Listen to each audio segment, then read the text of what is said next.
This is a story all about how my life got flipped, turned upside down. And if you roll another blunt and keep your mouth shut, I tell you how I became the wicked nigga they call your mindful.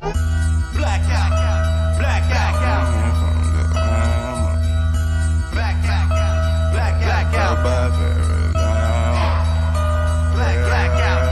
blackout, blackout, yeah. Hey, blackout, man. They speak highly of me when I raise my voice. I gotta shoot a fucking free throw to make my point. My wittiness leave them stuck in the wilderness. And we're back, y'all. Yeah, if my voice sounds weird or whatever, got like a little cold going on.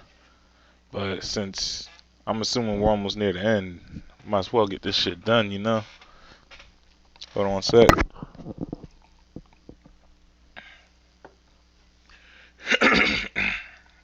There you go. Still in the subway, which is now completely empty. How long have I been thinking? I peer around. What was that? I peer around the abandoned platform. Nothing but the soft flickering of a dim light. Well, I guess that makes sense. This isn't exactly a major station. A dull vibration in the pocket of my pants redirects my attention. Oh, that's right. My phone must have been vibrating all this time. From Shigari, probably, to lure me someplace or another. Or some teacher to warn me on my absence. Maybe even a friend who's wondering where I've been. It probably was vibrating the moment I entered the subway. Insistently, or whatever.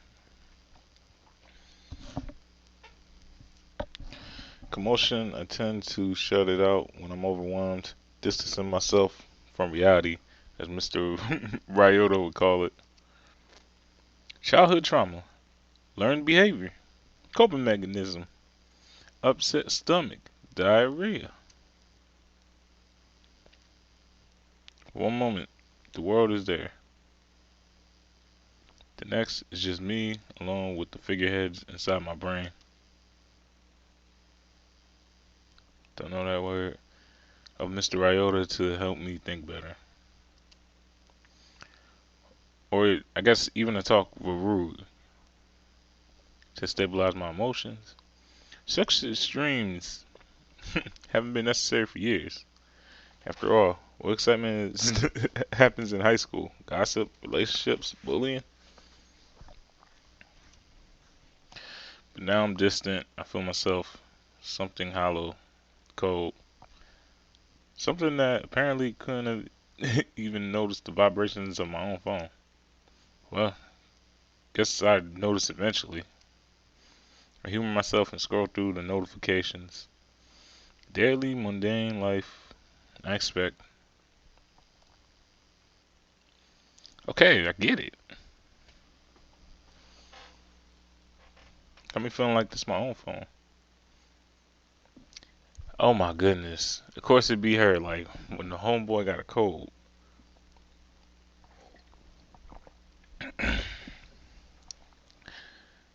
Sarge? Hate to disturb your 1,000-year slumber, but have you seen your destined princess?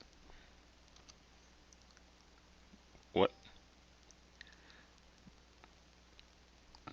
Dude, have you seen Ruri? Is Ruri with you?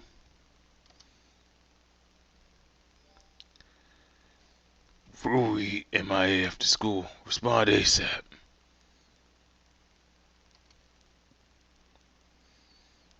Rui is missing? I don't even realize it, but my fingers weaken, and my phone slides through the spaces between my knuckles and turns end over end, clatters to the ground. The shrill impact of the fine glass against concrete echoing down the hollow, abandoned passage in which I sat. Rui, missing. Rui is missing. Starts out as a disappearance 3 times. A disappearance from school, mysterious, vanishing after a logged curfew. No one can find him. No one can contact him. Phones are tracked, found in garbage disposals. CCTV footage turns up corrupted or deleted or looped. Then the bodies are found, peeled, sliced, ripped apart, the mutilated remains of what was once a human being. What if one of these bodies, what if one of these victims, someone who gave terrible, rending screams that only went unheard, was Rui, waking up in the cold dark, greeted by a pale, croaking voice,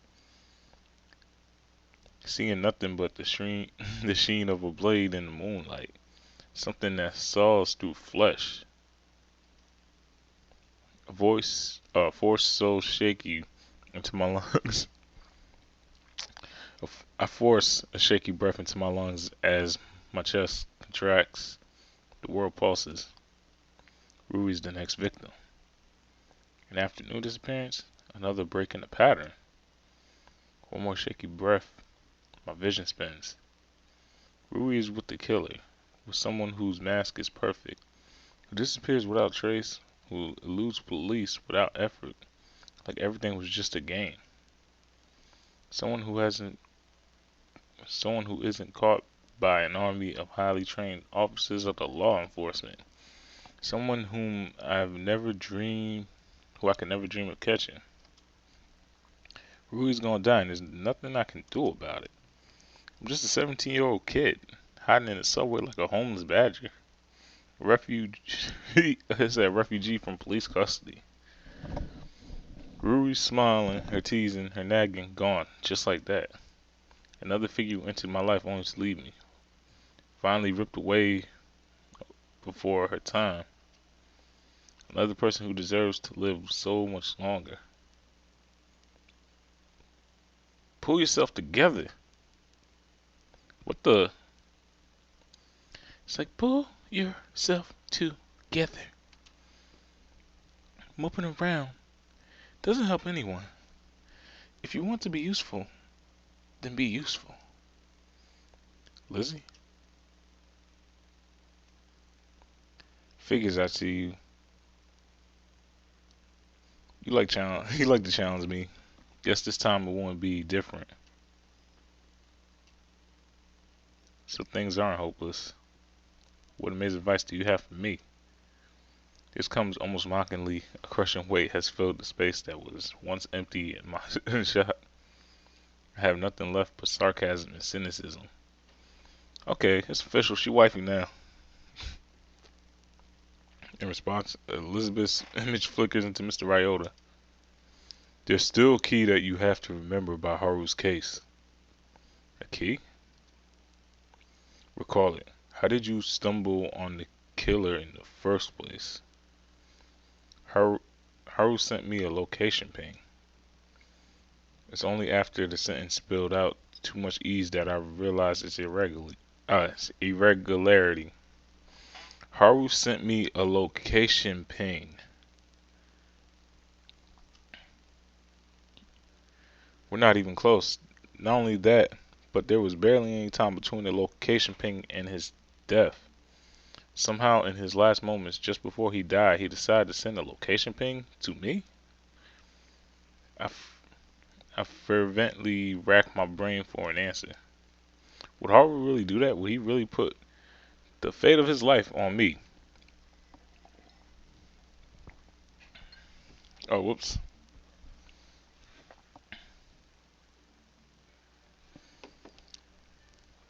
My brain's freezing. I can't see beyond the mental image of Rui's body, cold mouth open in the last remnants of a scream. No, Haru. Location ping. Why would he send it? Why would he? Blood, terror, the crushing force of water. No, stop. Must think. A force all habit from excessive therapy sessions and practice. Deep breaths. Tall spine, tense all muscle, and relax slowly from top to bottom. Her spine is at her spine. Her life is at stake.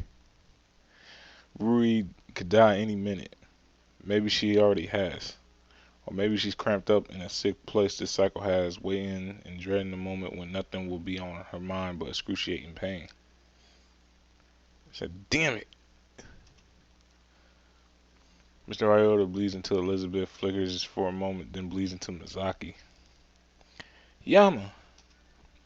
I can't do this anymore, Miki, please, just leave me alone. I know this is hard, but right now, you're the one with the best chance of finding the killer. Because of this damn phone. Know what? Fine. I can't handle this on my own. I'm giving it to the police. Won't they arrest you? Yeah, but they'll find out that I'm not the real killer. But they have to trust your word that someone else put that phone in your apartment rather than you taking it from Haru himself. It could take days, maybe weeks to clear this situation, even if you're actually found innocent. Or if you're eventually found innocent. By that time, Rui will be dead. Miki, please, help me. Ruri, don't you love Ruri? She needs us. In that case, do you remember whether someone sent you an out-of-place location ping? Wait, do you remember whether someone sent you an out-of-place location ping? I received and sent too many damn location pings to keep track of. Maybe you can narrow it down? Or maybe you can start using your head. Before Haru, was there anyone else who accidentally sent you a location ping? Actually, now that she mentions it, I remember something.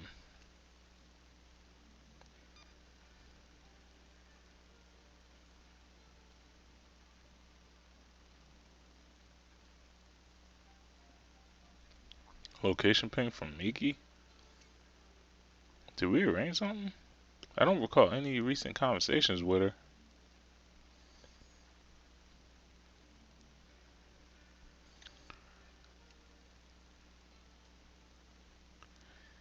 Yeah, it was you actually. You sent me a location ping by accident.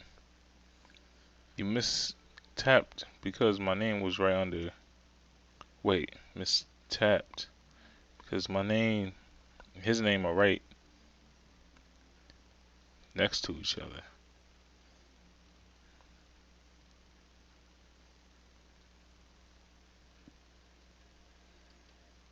Akihiko Akari? When I think about it, everything fits too well. Akihiko, he started the Happy Club and is connected with 3 of the recent deaths, Akane, Shoji, and Haru. And before that, he also knew Midori and Toma. And he would know a lot about the Academy's security and technology, maybe even more than the average faculty member, being the son of higher ups at Lemniscate. And I've seen how in the blink of an eye he can shift from joy to depression almost as if he has perfect control over how he wants his emotions to be seen. He knows me, knows the code to my apartment, knows my schedule, knows my actions, my reactions. And he was there at the murder of Haru. Akihiko was there. He had coincidentally run into me. He seemed flabbergasted that I was there, and so kindly offered to cover for me. Akihiko Akari, my former roommate, who you known for only 2 years. My friend. Well, isn't that so damn typical? The serial killer can't just be some random chump off the street. Like, no. He has to be someone close to me. But as my fury intensifies, as black anger, nausea, everything solidifies the blood in my body. Mizaki's image fizzles into Mazato's. What kind of friend are you, man? You ain't. I said, you know it ain't Yakihiko. You know him for 2 years. I spit bitterly. Yeah, give me proof. I'd love to believe it. For starters, you got no proof that the big shot organization that just hacked out your lock might be tough to break for one person, but it ain't a sneeze for a team of pros. So you're saying that the serial killer could actually be in an organization. They decided to frame me when I caught one of their members killing Haru in District 6? Well, yes, something like that. Then something doesn't make sense. If the killer or the organization, whatever, weren't close to me, it's weird that.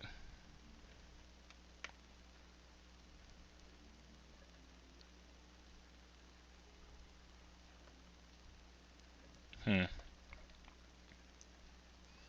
Alright, hold on. I'm gonna save this. Hmm. Yeah, because if they're not close to me.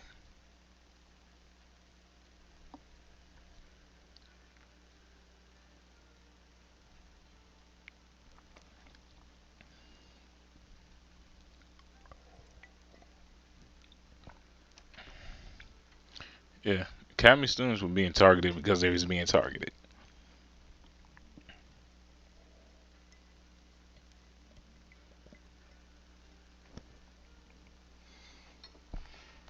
My main question though is,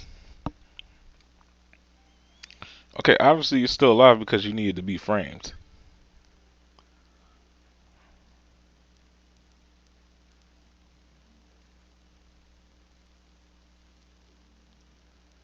They need you alive because if you was dead, then like if he was dead and easily framed, I feel like at some point, at some point Shigure probably would have still been skeptical about it because Shigure like knows Yama to an extent. Like she even said it, Yama's mentally wasn't prepared to be seeing dead bodies. So why would he mentally why would he be the one that was destroying like bodies and all that?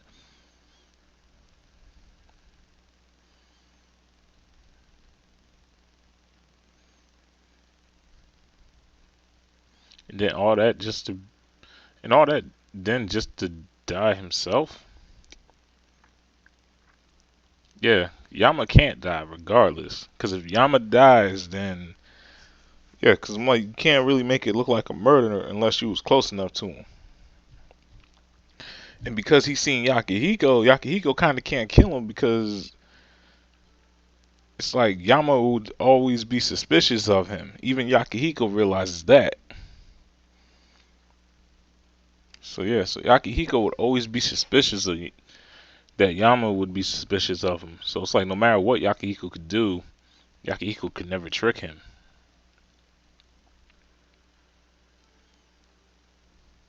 Okay, okay.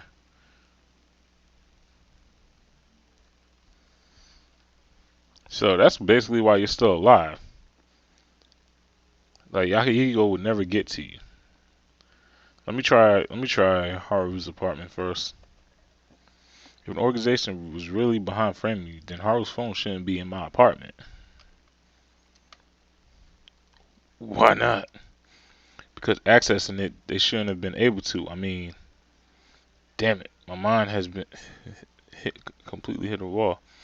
Didn't I just say they could have hacked it? Oh yeah, yeah. They could have hacked it, but it's not that likely though.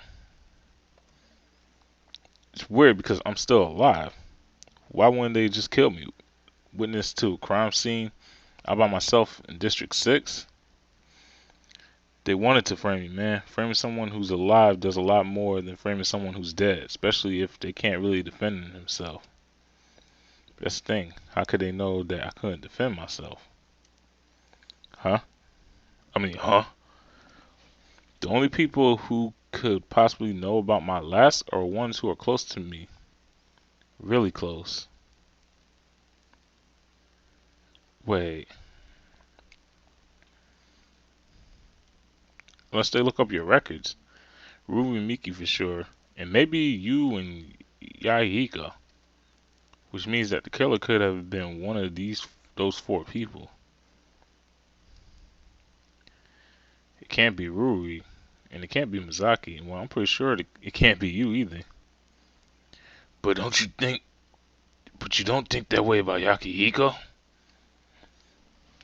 You want me to list the evidence alphabetically or chronologically? Can't believe it, but Yakihiko actually fits.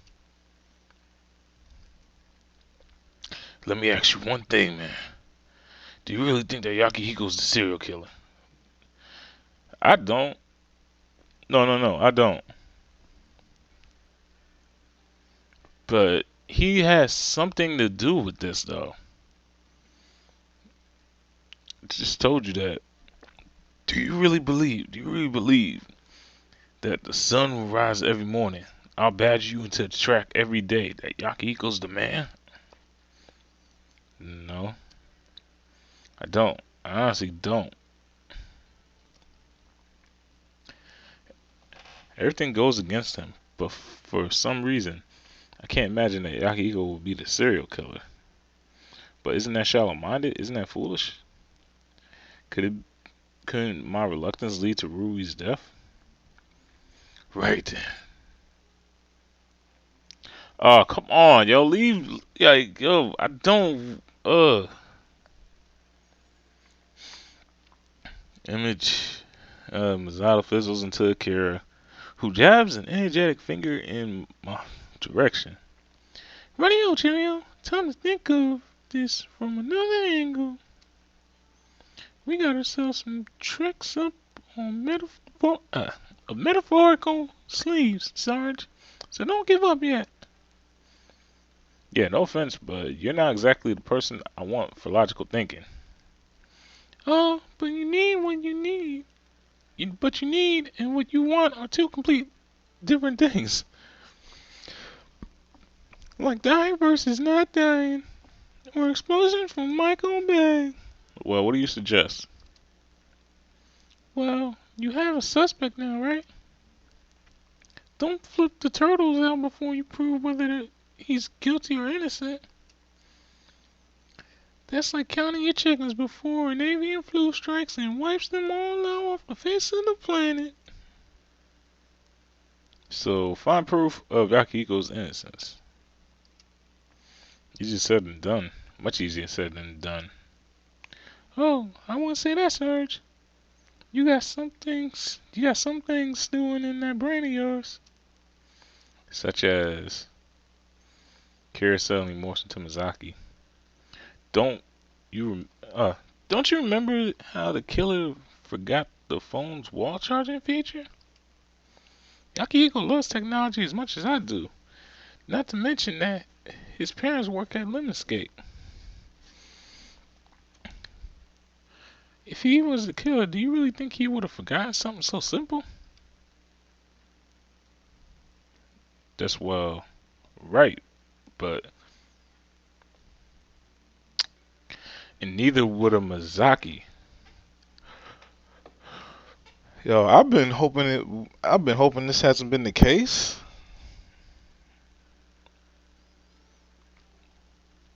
But it's like y'all gotta think about it like this. It's only few people who would know about Yam's condition, and it's mainly Mizaki and Rui. So the reason why, like, I think the reason why Yama's not suspecting Rui is because Rui's missing. But what if Rui's actually not missing?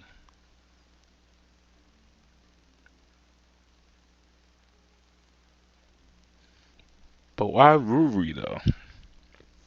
Like Masato? Like if it ends up being Masato, I wouldn't be too surprised. The dude's a traitor anyway. It's like fucking bitch. But yeah, like Masato's a traitor anyway. So I could care less if he was the killer or not. I'm like, Masato, you a traitor anyway, my dude. That's well, right, but by itself it's pretty weak. Mizaki fizzles out, allowing Elizabeth to take center stage.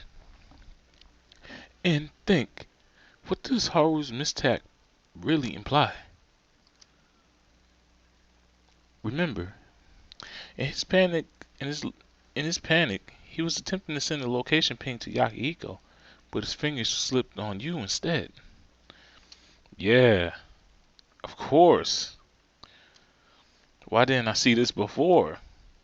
Haru was trying to send the location to ping to Yahiko. To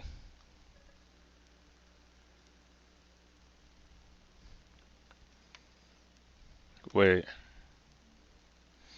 I'm saving. Yeah, I'm saving.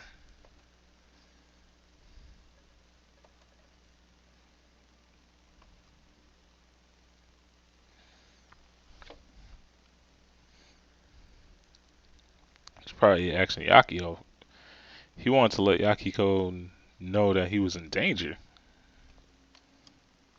If Yahiko saw that he was in District 6, well, I think even Yahiko would know that something was wrong.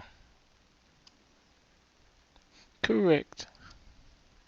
Also, Haru must have been able to get a signal through because he showed up even if it was after me.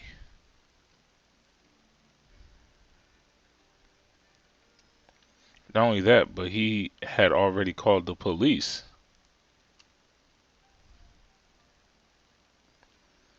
It's like, I'm trying to help you out, dude. You have to get out of here now. Why would I? Go. Leave. Which means that your entire basis for suspecting Yahiko is null and void. A little part of me relaxes before I realize that this doesn't actually solve anything. It just means that Yahiko probably knows more than he's letting on. Possibly.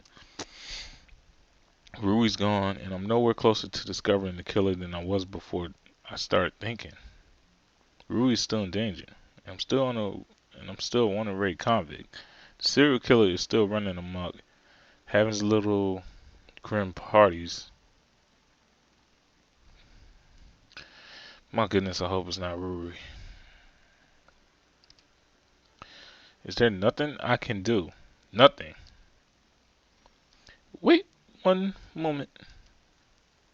Why did Haru not notify the police before he began telling the killer? Like me, he is a capable individual. We don't just miss such things. Why indeed? Why wouldn't Haru have requested backup? Or at least given an anonymous tip? Wait. No. No, no, no, no, no. No way. No way.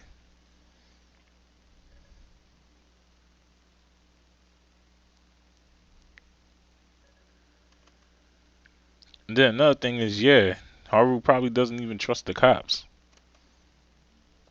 And I'm not going to get into that. What I was thinking. But it's like, it's good police officers, just not enough of them.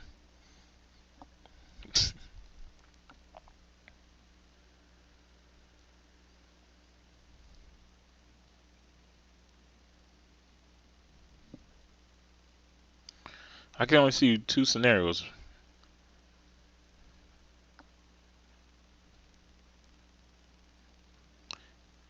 Like he either didn't trust the police or he didn't want to alert the killer.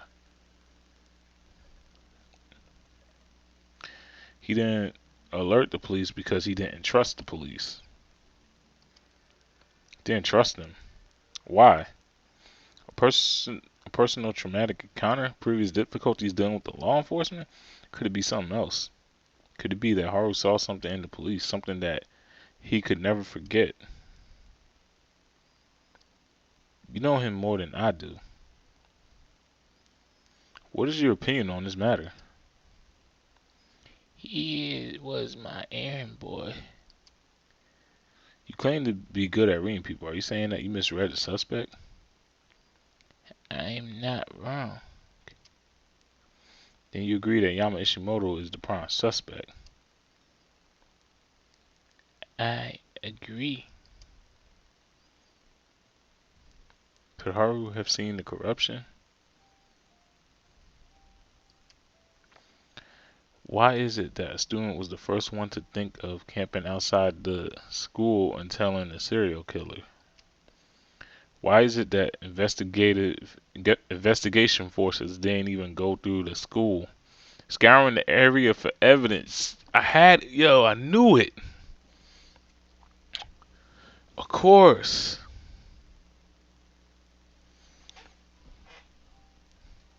Of course. Of course. You know what's crazy? I've been avoiding Shigare. Yeah, I've been avoiding Shigare for a minute just because I didn't really know her too well like that. Like, they never really go into her that much. But, like, the one thing, like, to this day, like, I always found weird was the fact that, cause like, y'all remember when I was doing that one, deduction video, as far as where to search at. Cops should have already had that place searched. That's why I didn't go to the courtyard. That's why I didn't follow. Like, I'm assuming Shigari and them went to the courtyard. I didn't follow them because of that case. And then another thing is, if Shigari is really that smart, she would have figured this out by now. And I had a suspicion that she knew something, like, after she fired Yama. Because I'm like, well, what was ever in that note had to had something to do with somebody. Now my next thing is, what if Natsuki snitched on Yama? Like, what if cause Natsuki knew that Yama had like some type of mental problems, right? But something's up though. No. I'm overthinking this. I need to see all my evidence first. If there's one thing I've learned, it's seeing evidence first, not like just right off just for suspecting somebody. So let's see. Why is it that the investigative forces, like, they were scouring the area for any evidence on the killer? They didn't do that though. Why is it that no city CCTV ever turned up with any results? What if all this time sitting behind the curtain watching us dance, the police was just there laughing, watching us in fear as they pretend that they were trying to protect us? But in reality, which would mean Haru died for nothing. Yakihiko called for nothing. And now Rui will disappear and will be shredded to pieces and will be left to rot for nothing. And there's nothing, not a damn, not one damn thing I can do. Catch the killer, find the evidence, package him up, and ship him to the police department? He'll just walk free because it was all part of the plan. Or worse yet, they won't even catch him. They'll have him surrounded and he'll miraculously break free. And then give chase like a bunch of fools. Like they'll just chase him. And Rui will die for nothing. Rui, with a fiery passion in her love and her endless enthusiasm for her dear ones, will pass the fate of nihilism. There is no intrinsic value, no purpose, no beneficial weight to her sacrifice for me. She'll be remembered maybe by a memorial for victims who were targets of the horrible serial killer, who will maybe one day be brought to justice. That'd be her only identity, a murder victim, a girl who had a whole life ahead of her, one more soul, and all of injustice. I'm trying to think here.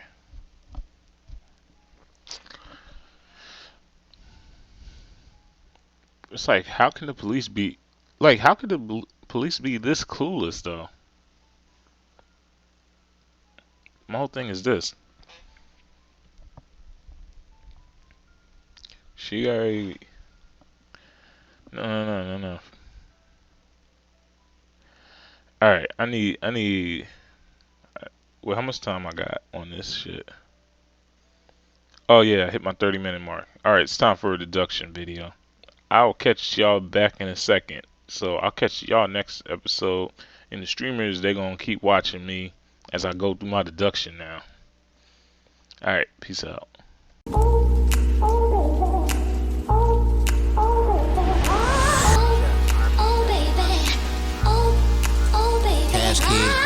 DJ Young Sean mixtapes. Bitches say they wanna cuff me, I'm hip. Low-key, they just wanna fuck me, I'm hip. Niggas going broke, buying liquor, trying to get bitches drunk just to hit. Talking down on the hoe, but low-key, he in love with that bitch. I'm hip.